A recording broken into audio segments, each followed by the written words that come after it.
అటు కాంగ్రెస్ ప్రభుత్వం కొన్ని హామీలు అయితే ఇవ్వడం జరిగింది. ఆ హామీలు శ్రీమతి సోనియా గాంధీ ఇటు రాహుల్ గాంధీ మేనిఫెస్టోను ఒకటి కాంగ్రెస్ పార్టీ విడుదల చేసిన పరిస్థితి.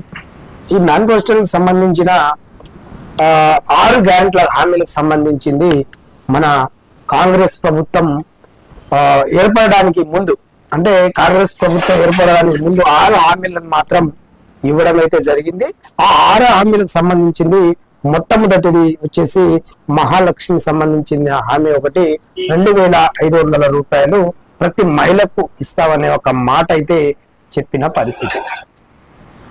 సుమారు 2 సంవత్సరాల కాలం పూర్తవుతున్నా కూడా మరి పూర్తి స్థాయిలో ఆ యొక్క మహాలక్ష్మి సంబంధించిన పథకం అయితే కాని పరిస్థితి.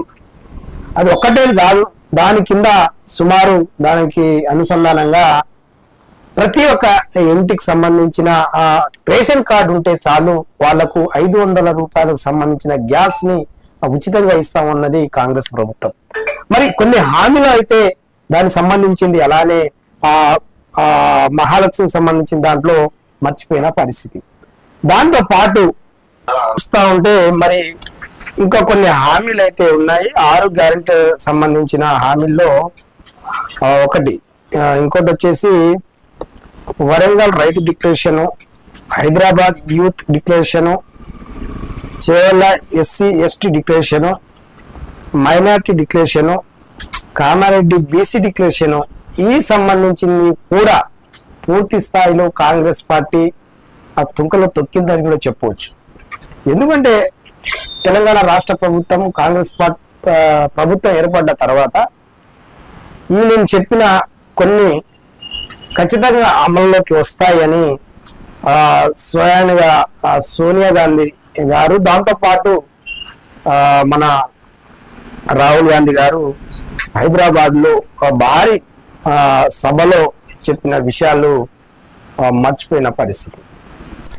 ఇదిలా ఉండగా తెలంగాణ ఉద్యమకారుల సంబంధించింది, ఉద్యమకారులను పూర్తి స్థాయిలో ఇటు గతంలో కూడా BRS పార్టీ కూడా పూర్తి స్థాయిలో అమరవీరులకు సంబంధించింది తెలంగాణ ఉద్యమకారులకు పూర్తి స్థాయిలో వాళ్ళను వాడుకొని వదిలేసిన పరిస్థితి.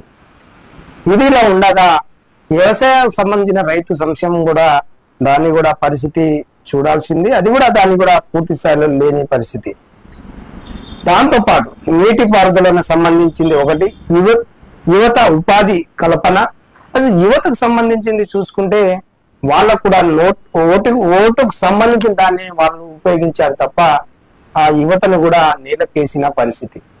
మొత్తంగా టోటల్ విద్యారంగాన్ని కూడా పక్కదారి పట్టించిన పరిస్థితి. అంటే గతం BRS పార్టీ సంబంధించింది కూడా గతంలో ఇదే పరిస్థితి జరిగింది. విద్యారంగాన్ని పూర్తి స్థాయిలో మేము తీసుకెళ్తామని చెప్పారు, వాళ్ళు కూడా దాన్ని పూర్తి స్థాయిలో తీసుకెళ్ళలేకపోయింది. అప్పుడు BRS ప్రభుత్వం ఉన్నప్పుడు కూడా సుమారు దాదాపు వేలాది స్కూళ్లను మూతపడ్డ పరిస్థితి.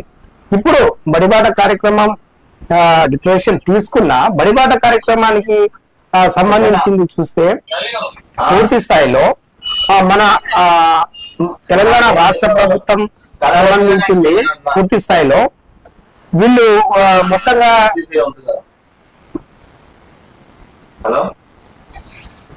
ఓకే రైట్ అయితే మొత్తంగా చూడొచ్చు. విద్యారంగానికి సంబంధించింది కూడా పూర్తి స్థాయిలో గత BRS ప్రభుత్వము చేసిన తప్పుదాలు చాలా ఉన్నాయి. మొత్తంగా దాదాపు వేలాది స్కూళ్లను మూతపెట్టిన పరిస్థితి. మరి బడిబాట కార్యక్రమం తెలంగాణ రాష్ట్ర ప్రభుత్వం కాంగ్రెస్ ప్రభుత్వం మంచి కార్యక్రమం తీసుకున్న సుందరీకరణ లేని స్కూళ్ళు ఎన్నో ఈ తెలంగాణ రాష్ట్రంలో అనేక స్కూళ్ళు ఉన్నాయి. మరి బడిబాట కార్యక్రమం చేసే ముందు ఒకటి చూడాల్సిన అంశం ఏంటంటే పూర్తి స్థాయిలో మనం ఒక ఇల్లు కట్టిన తర్వాత దానికి రంగులేస్తారు, రంగులు వేసిన తర్వాత నీట్గా సోఫా సెట్లు అని సంబంధించి అన్ని సెట్ చేసి సీట్లు గిట్లన్నీ సెట్ చేసుకున్న తర్వాతే అది గృహప్రవేశం అవుతుంది, దాంట్లో పోయి మనం ఉంటాం. అలాగనే పిల్లల స్కూళ్ళకు సంబంధించింది బడిబాట కార్యక్రమం చేపట్టిన కాంగ్రెస్ ప్రభుత్వం మంచిదే, కానీ లోపలికి వెళ్ళి చూస్తే ఎక్కడికి వేసిన గుగ్గిళ్ళు అక్కడ అన్నట్టుగా స్కూల్లో గోడలు సంబంధించి పారి గోడలు, బాత్రూములు ఈ సంబంధించింది పూర్తి స్థాయిలో అది చేయలేకపోయింది. ఏ ప్రభుత్వం వచ్చినా విద్యార్థులకు మరి విద్యార్థులకు సంబంధించిన దాని మీద ఎవ్వరు పట్టించుకునే పరిస్థితి.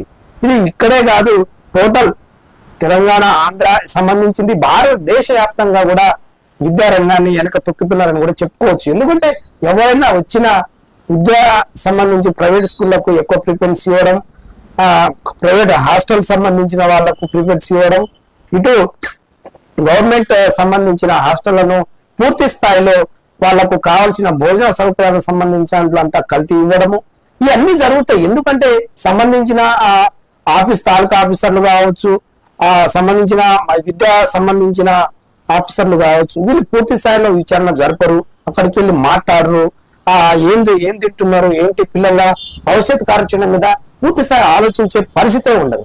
ఇది పూర్తిగా విద్యారంగంలో జరుగుతున్న లోటుబాట్లు, చికాకులు అనేక ఉన్నాయి. మహబూబాబాద్ జిల్లాకు సంబంధించి చూస్తే ఆ స్కూళ్ళలో పోయి చూస్తే ఒక్క స్కూల్కి రంగు లేని పరిస్థితి.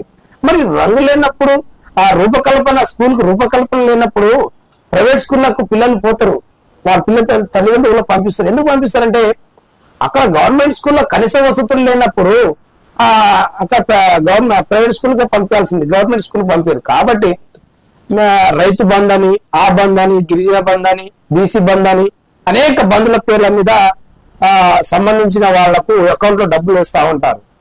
డబ్బులు ఎందుకయ్యా, మాకు పిల్లలకు చదువుకు సంబంధించిన దాని మీద పూర్తి స్థాయిలో వాళ్లకు పెన్ను నుంచి రబ్బర్ల నుంచి వాళ్ళకు నిత్య అవసరాలు ఎన్ని ఉన్నాయో అన్ని గవర్నమెంట్ భరిస్తే అప్పుడు పూర్తి స్థాయిలో విద్యార్థులకు విద్యారంగానికి న్యాయం చేసిందని చెప్పుకోవచ్చు. లక్షల కోట్ల రూపాయలు బడ్జెట్ మాకు తీసుకొచ్చి మన రైతు బంధు సంబంధించిన దాంట్లో ఆ గిరిజన బంధు అని చెప్పి ఆ డబ్బులే తీసుకోవడము, ఎకరాలు ఇవ్వడం, ఇది కాదు ఇవ్వాల్సింది. విద్యారంగాన్ని ముందు తీసుకెళ్తే ప్రభుత్వం దానికన్నా మంచి పని చేసింది ఉండదని నేను చెప్తా ఉన్నా. ఇక దాని తర్వాత వైద్య రంగానికి వచ్చేస్తే వైద్యం అనేది ఒక మానవుడికి ఉండాల్సిన అది ఒక ఆర్థిక బలమైన పరిస్థితిలో ప్రభుత్వం ఆదుకోవాల్సింది. వైద్య రంగం చూస్తే కొన్ని గవర్నమెంట్ పిహెచ్ఎస్ఎల్కి వెళ్తే కనీసము ఒక ఇంజక్షన్ ఉండదు, ఒక టాబ్లెట్ ఉండదు, అక్కడ కనీసం డాక్టర్లు ఉండరు, ఒక ఏఎన్ఎంస్ ఉండరు, ఎవరు ఉండరు. కానీ అక్కడ హాస్పిటల్ ఉంటుంది. హాస్పిటల్లో ఉన్న జీతాలు తీసుకుంటారు.